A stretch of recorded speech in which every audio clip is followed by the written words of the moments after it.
Coaches, welcome to the Cutting Edge Coaching Podcast powered by RYG Athletics, a proud provider of Nike sports camps. The mission of this podcast is simple. We want to help coaches get better.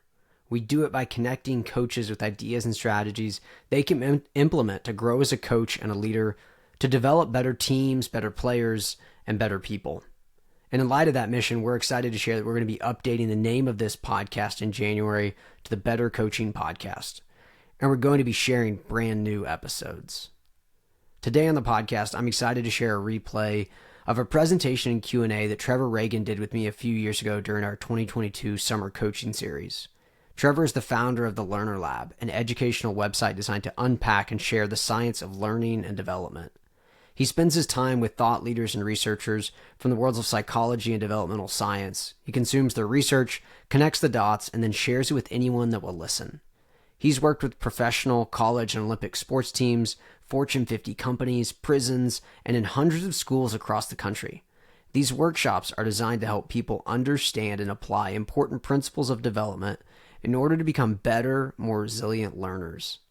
In this conversation, we dive into learning as a skill, the surprising findings of Project Aristotle, what psychological safety is and how to build it, and the connection between action and safety. But before we dive into the show, if you're interested in learning more about how we serve and work with coaches, head to the show details for links to the free podcast notes, our free online community of more than 450 coaches from across sports, and you can also find information on becoming one of our Nike Sports Camp directors. Now to the show. Enjoy.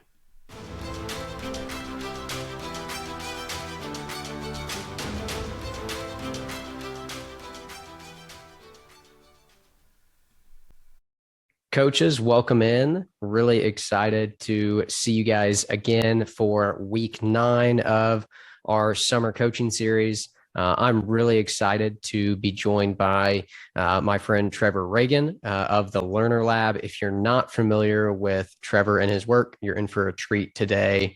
And he's going to be talking all about how to build a better learning environment.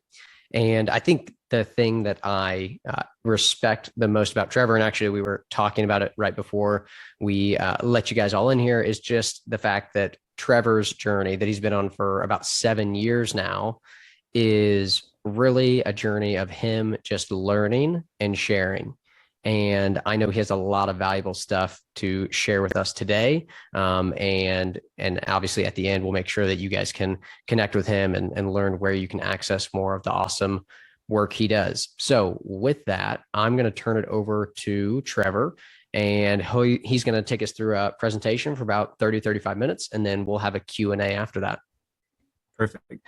First of all, I just want to say thanks for letting me be a part of this. I've been a big fan of yours since the first time we connected, and to watch all the different things you're figuring out and trying is just awesome. So I appreciate getting to be a small piece of this like bigger event. One thing I do want to be clear on for everybody on the call and everyone watching the recording, not here to tell you what to do. And I'm not here to tell you like how to think, because the truth is, I don't know you. So like, this would be a huge waste of time if I roll in like, you need to do this, this, this, and this, and think this, this, and this, because I don't know who you are. I don't know the challenges you face, the problems you need to solve. So I see this as more of a dialogue and discussion where I want to share some research and principles about learning, but give you some space to think about how you could apply those, and we can kind of discuss together. So I've been studying learning for probably like 8 or 9 years. And there's a few things we know for sure about the learning process. First, learning is a skill. That's the best news, because that means we can all, one second. I've been holding that one back for a while. We can all get better at learning. Second, I think you can make a strong argument that learning is the most important skill. Like, if you're good at learning, that's useful in pretty much any scenario you could ever face. So I do a lot of work with like professional sports teams, corporate groups, schools. And they're all very different, but they kind of fall into three buckets, which is everything is really hard right now and we can barely stay afloat. Please come help us. The second bucket is things are fine, but we're about to experience a big change. And then the third bucket is everything's going pretty well, but we know we need to keep growing and innovating. We can't like stop. And the funny thing is, no matter what bucket they fall into, we give them the same workshop, because learning is the answer to each one of those scenarios. If we're good at learning, there's a lot of good research coming out that shows that's the key to resilience. Resilience isn't a trait or like thing that you're born with or just have. It's more of a process of trial and error that we go through. That's how you achieve a resilient outcome. Learning helps that. If we want to deal with change, if we're good at learning, we're in a better position to deal with change because we can adapt and build new skills. And of course, if we want to grow and innovate, being good at learning is a good idea. Learning is the answer to most of our problems. And so the question I've been asking for a long time is, well, how do we get better at it? What does that look like? And the truth is, I could talk for 7 hours about all the interesting things that I've learned. Today, I want to kind of keep it simple and talk about one idea that looks at the learning process from more of the leadership angle. And I think you're going to find it interesting. So there's a, sorry, I'm dying over here. There's a company that you might have heard of called Google. And in 13 or 14, they do this huge research project and they call it Project Aristotle. So the premise of this project, I think, is brilliant. There are a lot of teams within our organization, hundreds, thousands of teams within Google. We have a lot of data about the members of those teams. We know pretty much everything about them. Can we observe these teams and figure out how to predict the best ones? Like, what are the key characteristics of the best teams? And if we can figure that out, we can start to reverse engineer and make better teams. Brilliant premise. They had, I think, 5 different ways of measuring successful teams. So they would measure sort of their sales and output. They would interview the leader of the team. They'd interview the members of the team. They could measure sort of the learning and development. And there was one other, I can't remember right now.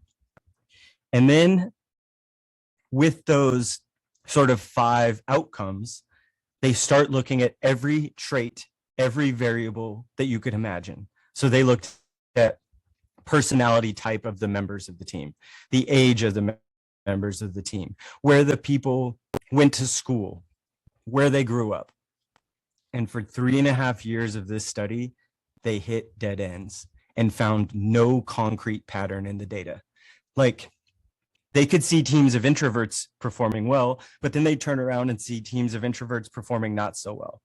And the same is true with age, personality type, everything. Mixed teams doing well, not so well. And after 3.5 years of this study, they almost gave up. But at about this time,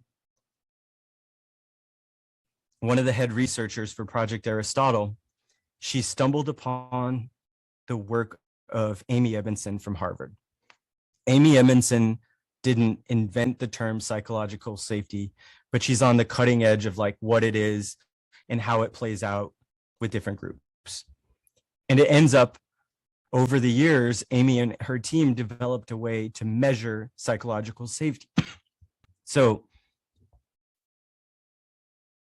you can administer a short survey and get a measurement of the psychological safety within a particular group. So Google takes that survey, they plug it into the data, everything falls into place. What they discovered is it wasn't necessarily about the makeup of the team, it's how so sorry.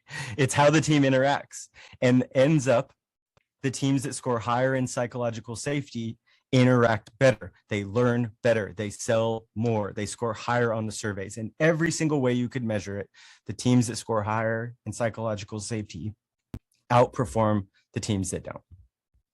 Now, at about the same time, there's an author, a journalist named Daniel Coyle, and you might know him from his book, The Talent Code, which kind of hit the scene like a while ago. And at about the same time, Dan was traveling the world researching his new book, The Culture Code. So Dan took 4 years, traveled the world, observing the best teams he could find.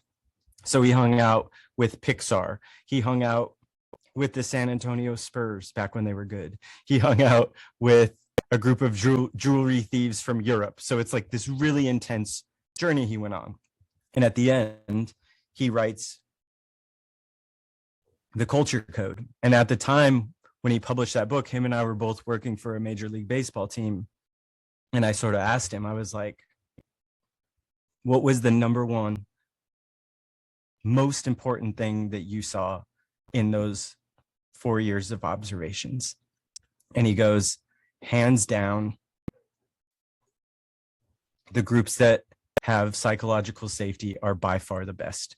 And then he goes, if you want to learn about psychological safety, you have to find Amy Edmondson.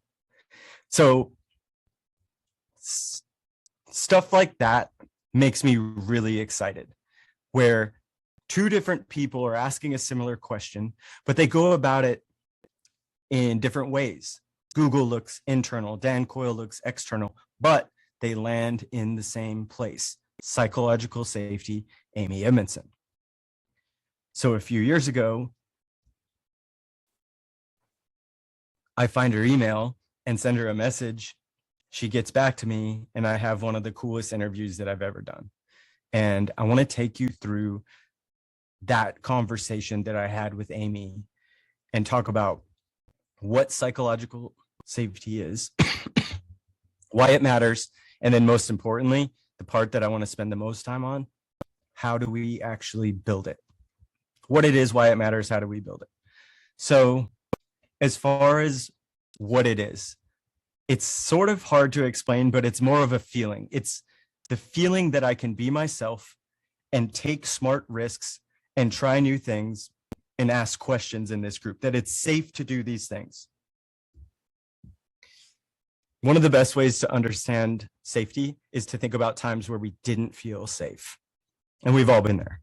We didn't feel safe to try something new. We didn't feel safe to own a mistake, didn't feel safe to ask a question.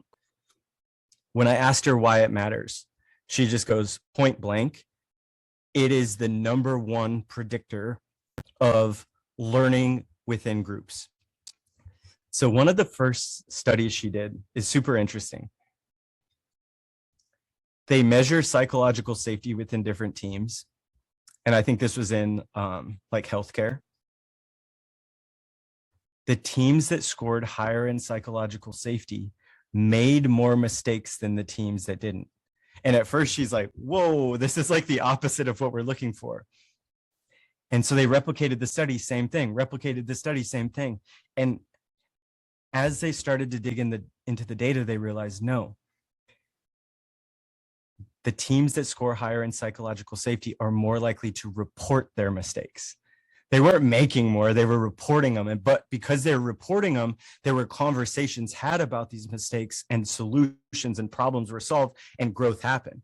And so psychological safety leads to more learning behaviors.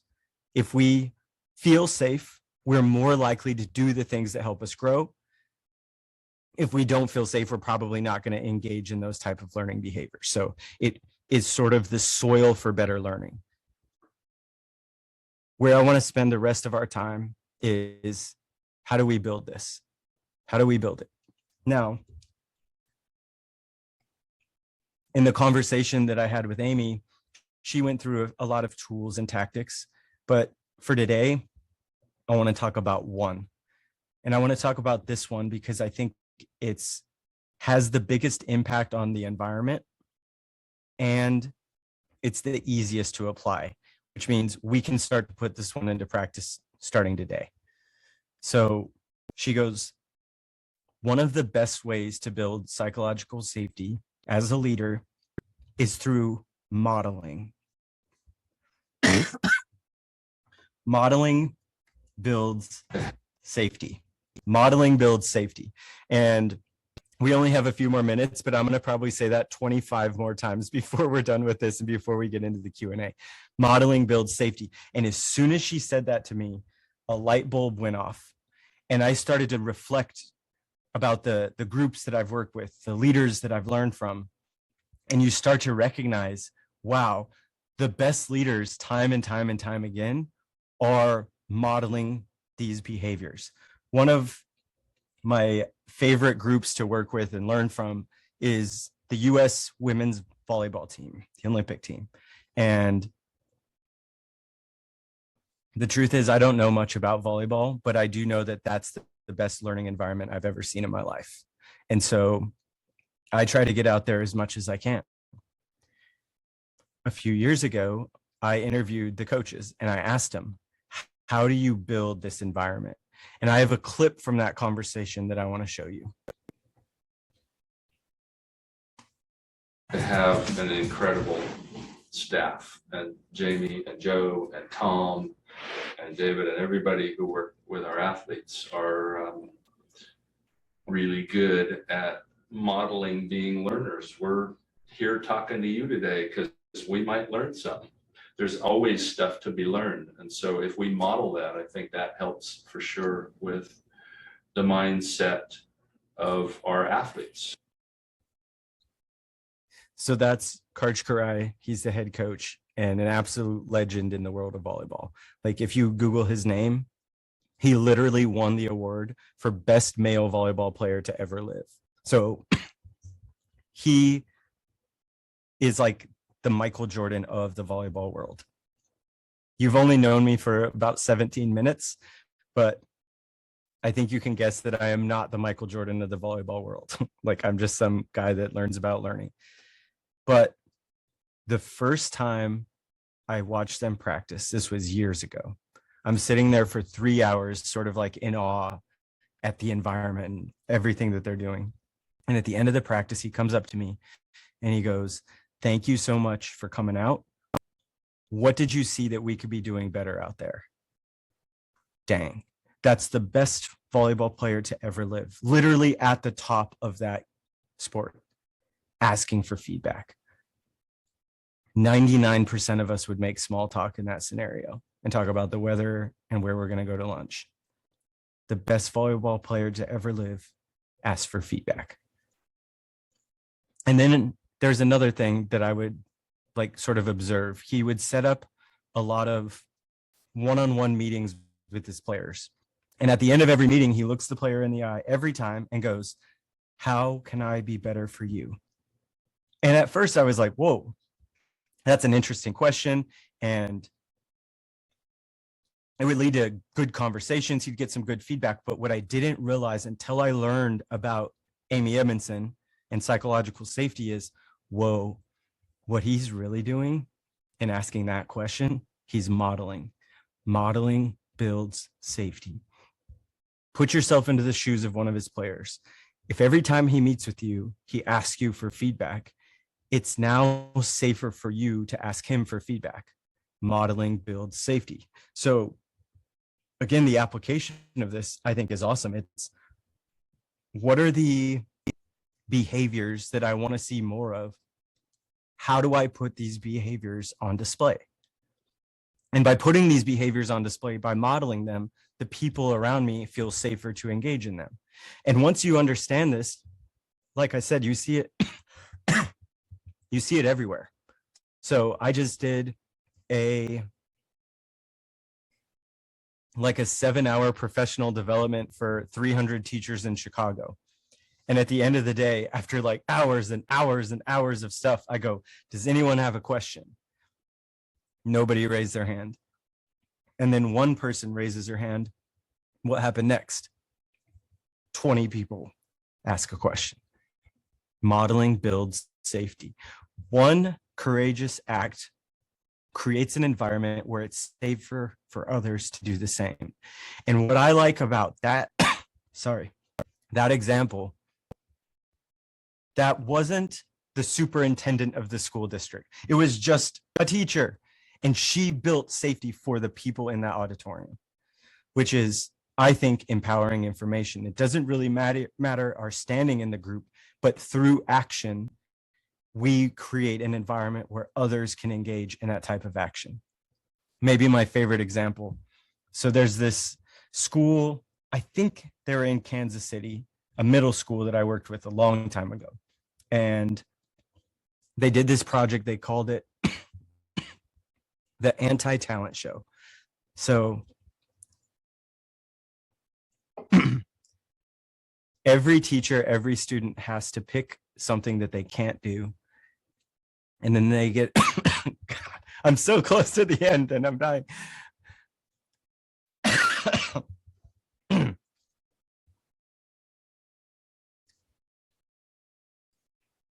This is all fake. I'm just building suspense. You pick a skill you can't do. You get a practice for 2 weeks, and then they hold the anti-talent show. Some students learn to juggle. Some learn to ride skateboards. Some learn to recite poetry or paint.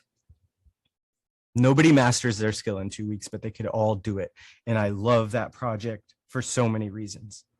It's a really good way of building a growth mindset for those students. So rather than telling these students, you can grow, they set up a scenario where they got to see the growth. They see the evidence. It's like, wow, 2 weeks ago, I couldn't juggle. Now I can juggle. And that's a platform for building more of a growth mindset. But the unexpected benefit, I fly out to the school after they do this project. And I'm sitting around with a bunch of the 7th graders. And I asked them, what was your favorite part of the anti-talent show? Most were just bragging about the skills that they learned. Go around the room, and a girl,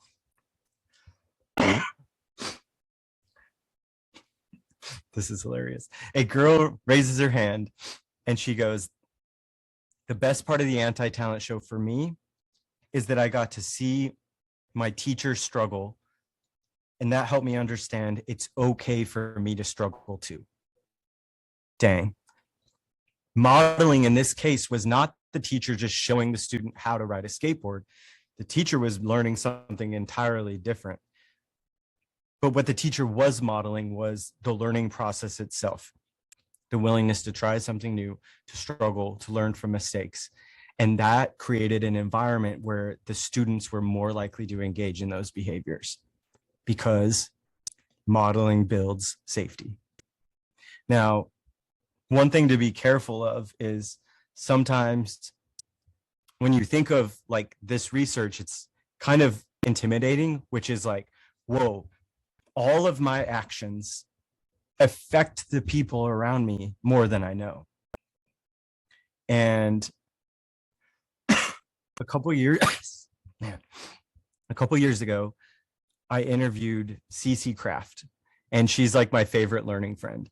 She was one of the first female mental training coaches in Major League Baseball. She's worked in the military, and anytime I learn something, I reach out to her and talk to her about it. And here's a clip of that conversation.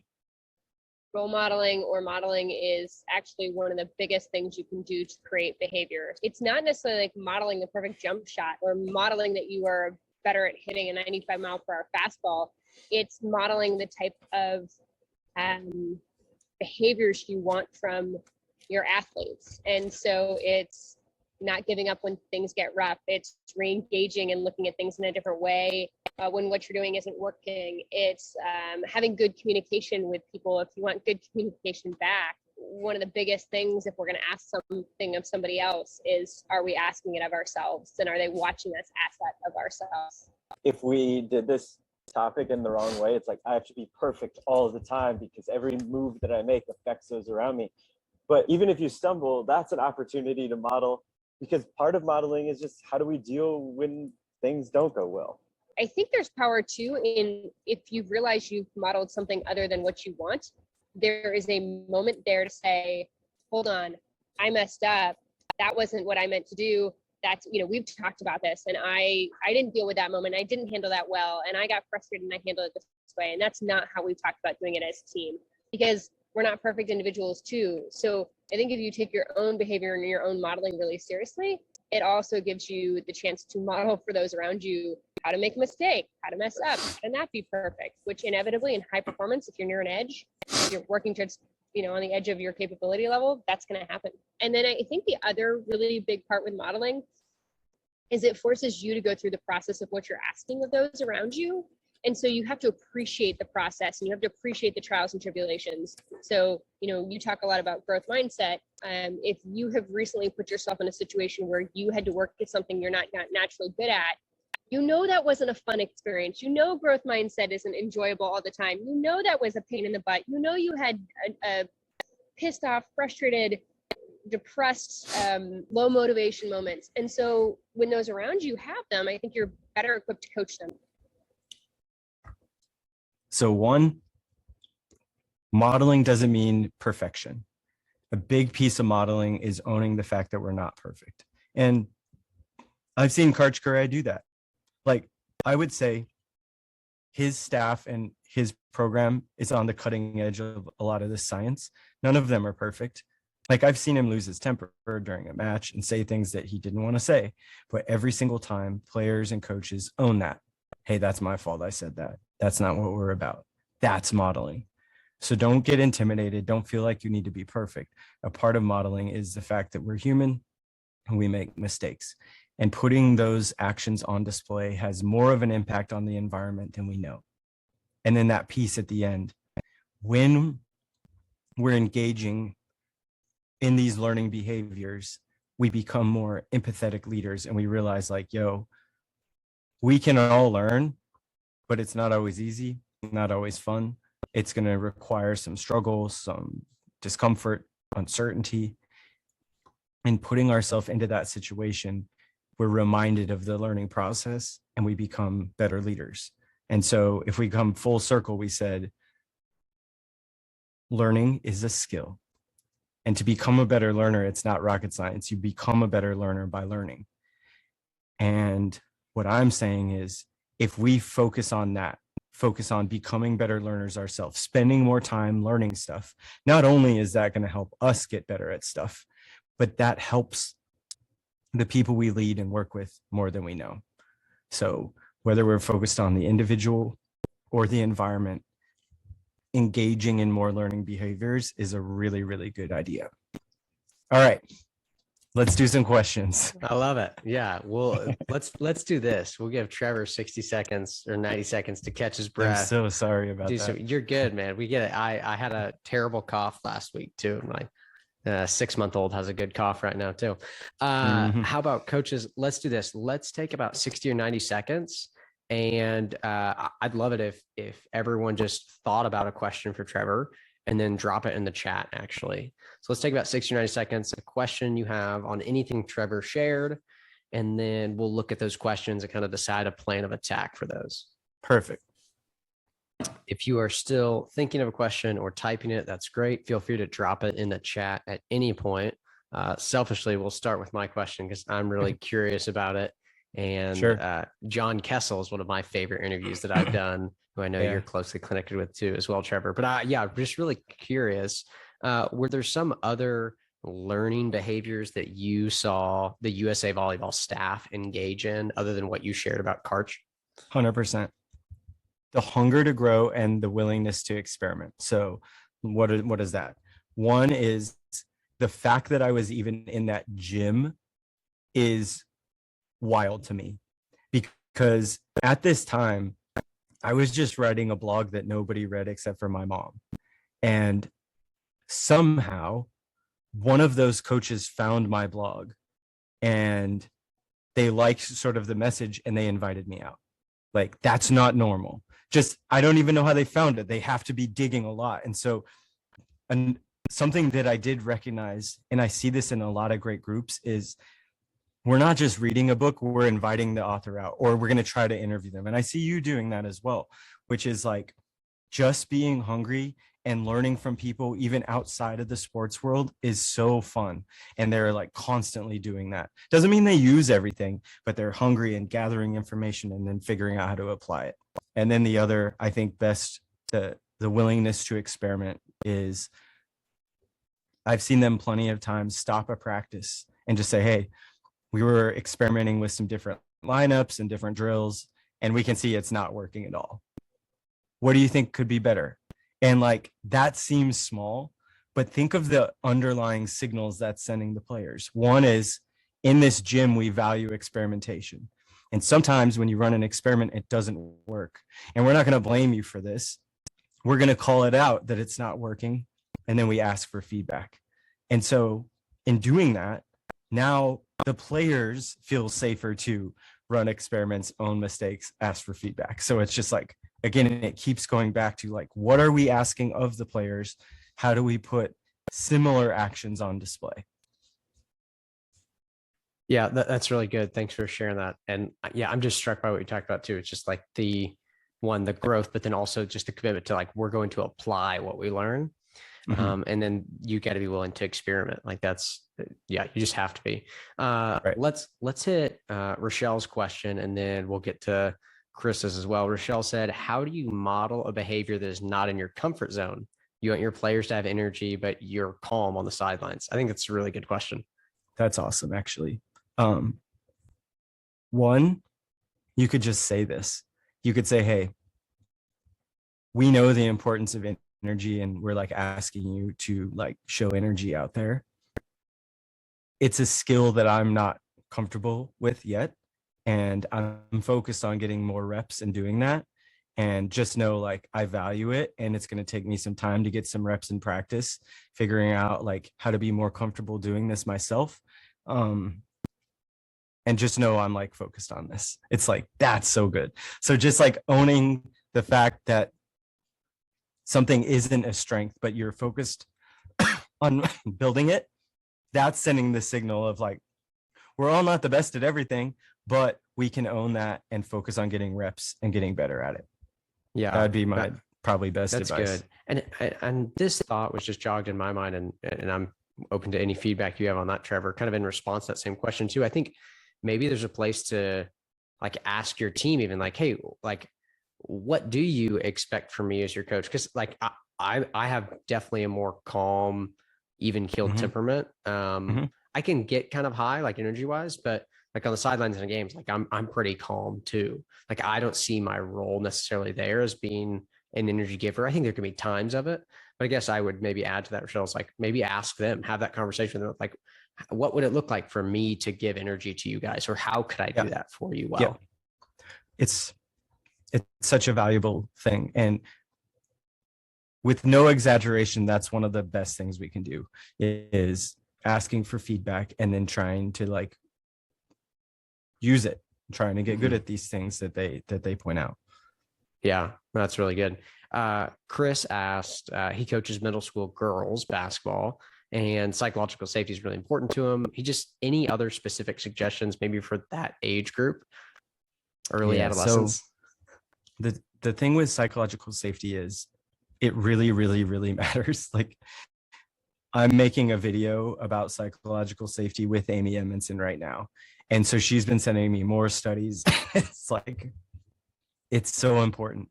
But if you think about it, and I was just thinking about this like this morning, a wedding dance floor is probably the safest place ever. Everyone's drunk. It's friends and family. No one's really paying attention to you. It's like technically really safe. No one's going to like yell at you or punish you for dancing. But a lot of us don't dance. And so I was just doing a planning call with a big bank, and we were talking about this, of this 1-2 punch of understanding how to build safety, but then having conversations with the individuals about fear and discomfort and how we deal with those type of emotions. And that's like a big topic, but at its core, it's when we give people permission to feel uncomfortable and help them understand that that's normal and okay, that's so important, which is, hey, we're asking you to get out of your comfort zone and we're asking you to learn new things. And that's not easy. And it's going to create discomfort, but that doesn't mean you're doing something wrong. That's how humans feel when we get out of our comfort zone. It's called a comfort zone for a reason. If you're out of it, it's not comfortable. And the research around that, the value of giving people permission to feel these emotions, not saying it's fun to feel them. It's not fake positivity. It's, hey, this is normal. It's before a big match or before a big game or before a big possession, we really, really care about how this goes, but we don't know how it's going to go. Uncertainty plus caring equals discomfort. And the fact that you feel this right now, again, doesn't mean you're doing anything wrong. It's like, it's probably good that you feel like this. It's a sign that you care. And so helping people understand that we actually don't control exactly how we feel in every moment of our lives. But what we can control is sort of how we interpret these emotions, and helping athletes of any age understand that is huge. And then that 1-2 combo, I think, is magic, which is, I'm focused on building psychological safety. That's sort of the external fear and discomfort. And we're equipping our athletes with the internal tools to deal with discomfort themselves. And then think about what that creates. By understanding how to deal with discomfort, they are more likely to engage in learning behaviors. That means they're taking action. Action leads to safety, but then safety encourages action. And now through the individual and the environment, we're really building a good learning environment from the ground up. That's really good. Yeah, that great question, Chris, and appreciate that, Trevor. I love David's question as well. He said they work with you soccer players to help them set individual quantitative goals. And the question of, do we limit players' ability to develop a growth mindset if we overemphasize outcomes? I like the wording. If we overemphasize, it can get in the way. But the truth is, for fear and discomfort, outcomes, more times than not, working with our nature is better than trying to change our nature. And so this is such a big debate in the learning and performance world of, it's like, are we focused on outcomes or learning, or outcomes in the process? And it's like, it kind of makes me laugh. It's like, we can do all these things at the same time. It's like, guess what? There's a scoreboard and there's wins and losses. We are humans, and we are probably going to care about those things, and that's okay. You can care about those things and pursue growth and development at the same time. Caring about an outcome doesn't mean we're doing something wrong, but then it can be a slippery slope of, if that's like the only thing that's valued, that hurts the learning process. Because if I only care about being perfect and looking good at all times, I'm going to avoid challenges and situations that could help me grow. And so it's finding this balance of like, damn right, we care about the outcome and we're focused on growth. And maybe the best example of that, and this was kind of by accident, but I have this quote from Karch, and this quote is really good. He talks a lot about like the importance of learning, but the amazing thing is that quote is from like 2015. This is before we knew about Amy Edmondson. This is before like we really understood Project Aristotle, but he's still talking about safety. And I got this quote from him. He was sitting in my living room, and I asked him kind of a dumb question. I go, what's your number one goal with USA Volleyball? And he goes, to win a gold medal. Like, that's our goal. And if you ask any player on the team, they would say the same thing. And at that time, they had never won a gold medal at the Olympic level on the women's side, ever, in indoor volleyball. And every person in that organization would say, that's our goal. But then I asked him a better question, and I go, how are you trying to achieve that goal? And with even more conviction, he goes, we're going to create the best learning gym in the world. And I think that is such a cool response. And that is something that each one of us can do. It's like I said, caring about an outcome and wanting to compete and wanting to win doesn't mean we're doing something wrong. We can learn to harness that and fuel really, really good environments and really, really good behaviors that drive growth and development. And it ends up by doing that, we win more games. And so those two things kind of work hand in hand. They're not enemies like some people make them out to be. Yeah, that's awesome. Love that quote as well. Let's go to Steven's question. He's just talking about, how or what suggestions do you have for coaches that may have players that hop into their sport after another sport ends, and really that teams gelling together, that team chemistry when maybe you've had a group for a couple months and now a kid joins that group in the middle of it. So this is another piece of advice that Amy gave me, Amy Edmondson. She goes, there's a big upside in just calling stuff out. So many times we're dealing with a situation like this and we're like, oh, it's so hard for them. And just saying it out loud of like, hey, this is hard because some of us have been together for months and weeks and other people are like new and we've had a time to gel and develop sort of an environment and relationships. And it's tough to jump into this and it's going to take some time, but I'm on your team and here to help. And so just calling out the difficulty of a situation is a really good idea. And that kind of plays off the advice that we gave earlier on, just like owning stuff and saying it out loud. And Amy calls it just putting it on the table. I think that's important. So the bank that I was talking to this morning, they're focused on building psychological safety and they have to lay off a bunch of people. And so it's just like, how does this work? Because we know we have to build this in the environment and people's jobs technically aren't safe.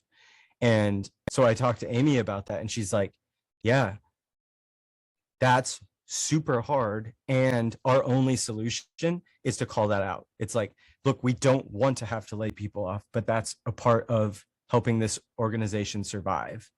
And your best bet is to engage in learning behaviors to help yourself and others grow. And like, there are no guarantees. And like, you can flip that approach to sports. It's like, build environment doesn't mean everyone's position on the team is guaranteed or your playing time never fluctuates. Safety is you belong on this team and we're going to go to battle with one another. And there's going to be really, really hard things that we deal with. And some of it's going to be like, it's going to create a lot of tough emotions and there's going to be some really, really fun stuff. That's what we value. And that doesn't mean everything is guaranteed because that's really not how anything in life works. And just saying that is, I think, effective. Yeah, that's good. I really like that. One of the things that I'm curious about, Trevor, I was just thinking about, psychological safety and you talked and totally agree, that the number one thing that we need to ensure that we're engaging in as coaches is modeling it and just how important that is.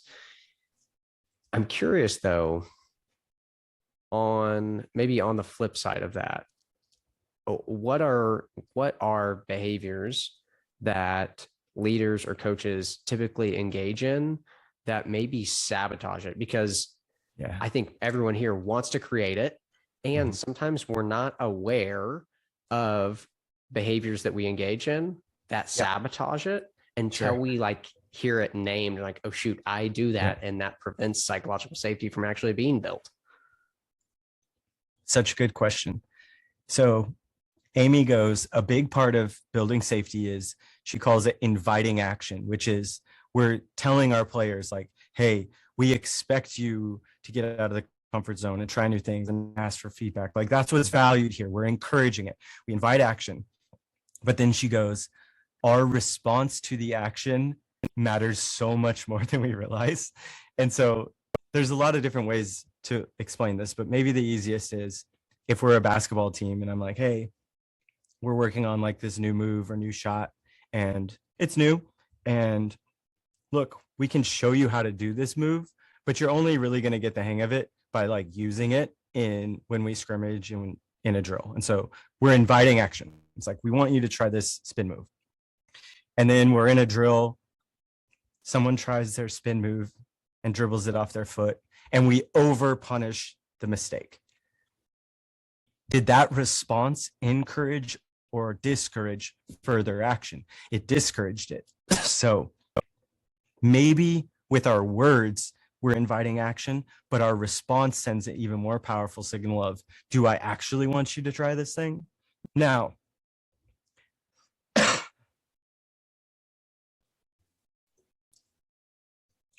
I think it is important to clarify this is not being fake nice.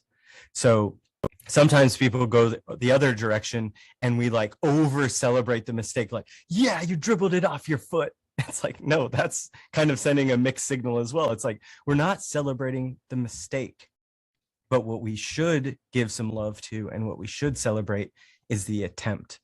It's like, yo, obviously we don't want to dribble off our foot, but we asked you to try this move and you did. And it's going to take some time, but if you like keep trying it like this and maybe we give some helpful feedback, that's the pathway to getting better at this. Our response to action matters a lot. So I think about this with my girlfriend. A lot of times I'm good at inviting action. It's like, hey, we're all about honesty and feedback. If you ever have honest feedback for me, please share it. Good job, Trev. Invited action. And then she gives me honest feedback. I take it personally. I tell her all the reasons she's wrong. Did I just encourage or discourage honesty down the road? Discourage. Now, this doesn't mean we have to be perfect. I could simply say, look, it hurts to hear this feedback.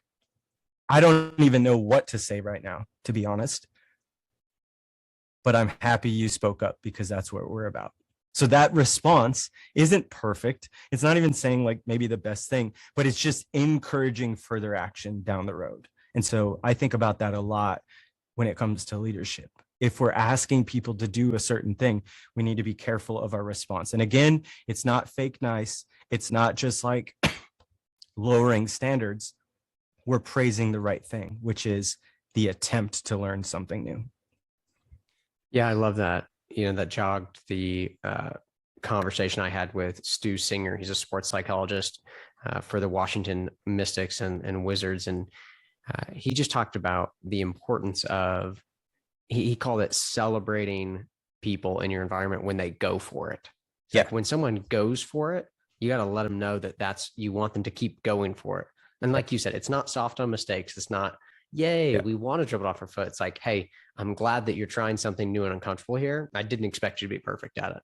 Right. Yep, like 100%. And there's such a big difference between those two things. Yeah. Looks like someone in the chat asked about the board behind me. That's just where, like, if I'm working on a project, it's just like an outline. So all of this is like the outline of the video I'm making with Amy. Yeah, that's awesome. I love it. Chris said, how much would you change yourself to fit the psychological safety model? I'm sarcastic with my humor, and I realize that can be misunderstood by the players. So I was thinking about this today too. These are awesome questions. So like, it's hard to measure safety if you were to like read a transcript of the conversation. So like, I think about comedians a lot because I think they're great learners.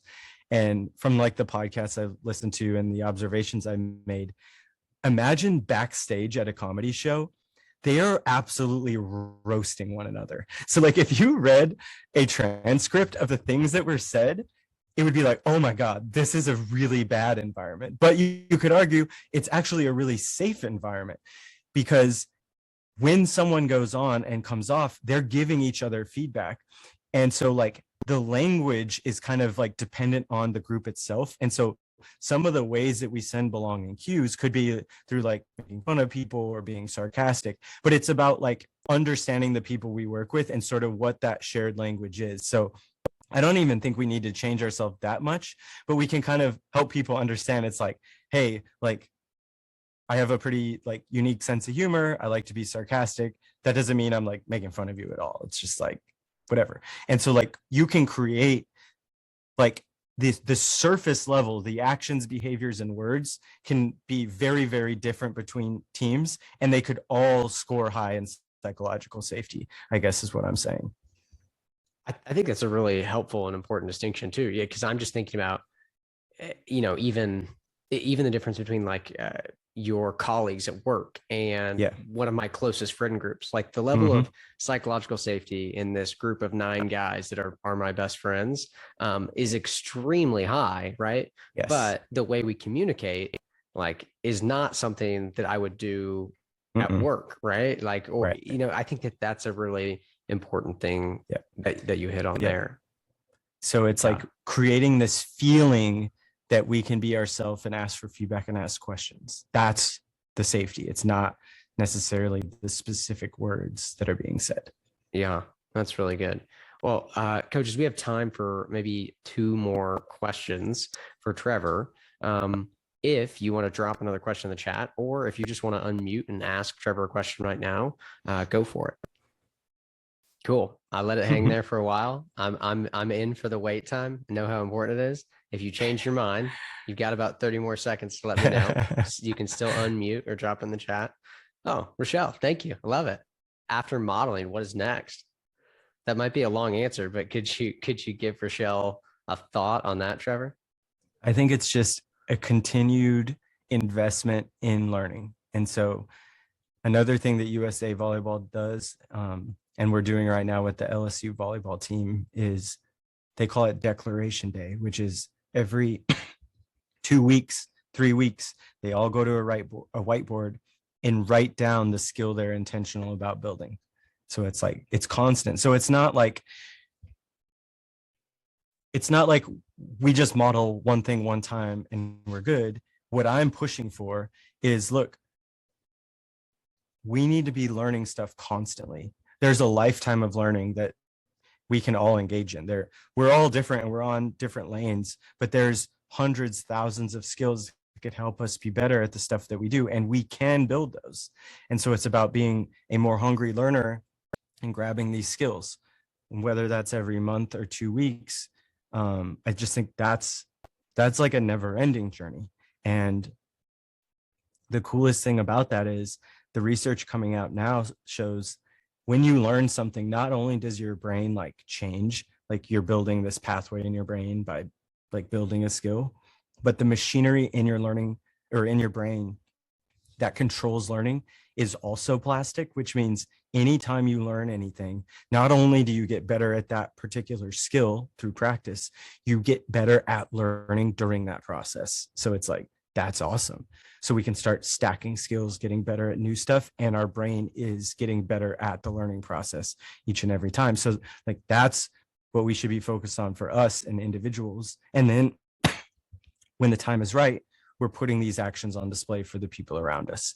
So it's not necessarily just like a one-time thing. That's awesome. And this was, sparked in my mind as Trevor was talking about that. And coaches, I wanted to throw it out to you guys. This past Sunday, the session I did with Tyler Costin, he shared a really interesting just kind of framework that he uses in practices for coaches. And he recommends that coaches divide their practices either into what he calls sandbox time or war games. And sandbox time is time where we're encouraging kids to explore, work on things they're not good at yet. Try new things. It's very much, we're saying like, I'm not evaluating your performance here. I'm encouraging you to grow and develop and try things that are uncomfortable. And then war game time is like, hey, this is competition. I'm evaluating, we're looking at performance here, and just communicating that to the people, your players too. I think there's a lot of power in giving them some language and some clarity for them of like, hey, right now is especially a time where I really want you to do things that are uncomfortable. And then like Trevor shared earlier, it's like, we've got to honor that and respond well when they actually do take that action. And then playing off that, even when the outcome is precious, there is still room for learning. And so I encourage people like shrink the experiment. So this really matters right now, how this goes. So I didn't roll in with new content that I'm going to try out. But in this little topic, there's a couple small experiments that I ran that aren't going to affect like the quality of this presentation, but it's going to make me a little bit better at it tomorrow. And so like, even when the performance, the outcome really matters, I encourage people like shrink the mistakes down, and we should engage in a little bit of reflection, because we can extract even when we are in war games mode. Like, we can still grow, and with some reflection and small experiments, we can take advantage of that time as well. But I love the distinction between those two. It's a great idea. Yeah, that's so good. Well, Trevor, this has been fantastic. Before we wrap it up and hop off. Oh, Chris, you got one more? One more, real quick. All right. Trevor, I really enjoyed the book Learner. And it goes to the skateboarder and the learning process. And I plan on using that with the kids because I think it's great. Again, dealing with middle schoolers, it may be just me, but I feel like they're, they try something nowadays and they stop trying. They can't do it. Get frustrated and stuff. And beyond the skateboarder video, stuff like that, do you have any other advice to kind of ensure them that, hey, you got to keep moving at this and keep trying it until you get it. It may take forever, but it's gonna it's gonna come. Yeah. So I'm glad you brought up the book, because the book is basically about individual learning. It's like, here's the things to get good at if you want to become a better learner. And then this is sort of the application of that is, now I'm taking action and becoming a better learner. And if I'm in a leadership role, that can really build psychological safety. And so all of that really works together. But we didn't talk about psychological safety in the book. I think more times than not, it's going to funnel down to helping people believe they can change and giving them permission to be uncomfortable. And that 1-2 punch is so valuable. And so then you work backwards from that and go, what are the conversations that we need to have? What are the videos we need to show that help people believe in their capacity to change and build an authentic growth mindset? And then what are the conversations we need to have around fear and discomfort to help them understand, because they're going to feel all these emotions, and that's okay. That's really good. One more time, TJ just asked, could you just explain what that declaration day that you talked about, USA Volleyball and LSU doing? Yeah. So USA Volleyball, everyone goes to a whiteboard and writes down a specific skill they're focused on getting better at for the next few weeks. Every coach, every player does it. For LSU, we're trying something different. And so we made this thing, we called it a skill book. And so it's designed to like sit in their locker, like a little pyramid. And it has some like tips and ideas about the main stuff, but then it's like 20 pages and they all say, for the next 2 weeks, I'm focused on getting a little bit better at blank. And then you write something in, and like every page is a different design. And the reason we built those is because I think when something's in front of you every day, you think about it more. So sometimes with the whiteboard strategy, it's like off in the corner, but when I'm getting dressed and this is looking at me, I spend more time thinking about learning. I'm going to spend more time thinking about that skill. So we're waiting to get some feedback from them, but so far they've been using it for about a month and they really like it. That's awesome. Yeah. Love that. Well, Trevor, this has been great. Before the coaches hop off, just share with them where they can connect with you and the work that you're doing. Yeah. Go to thelearnerlab.com and you can find our videos, podcasts, book. It's all free. And my contact information is there. So if you do have any more questions, shoot me an email anytime.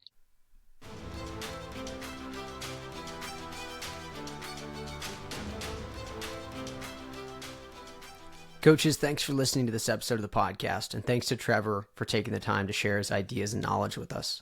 To learn more about him and his work, or get a free PDF of the show notes from this episode, check out the links in the show details. And if you're interested in joining our free online community of over 450 coaches from across sports, or becoming one of our Nike Sports Camp directors, you can also check out the links in the show details to learn more about both of those. And don't forget to subscribe and leave a review for the show if you enjoy the content. And just a friendly reminder that starting in January, this will now be the Better Coaching Podcast, with brand new conversations headed straight to your podcast feed. So make sure you subscribe. Thanks for listening to the show.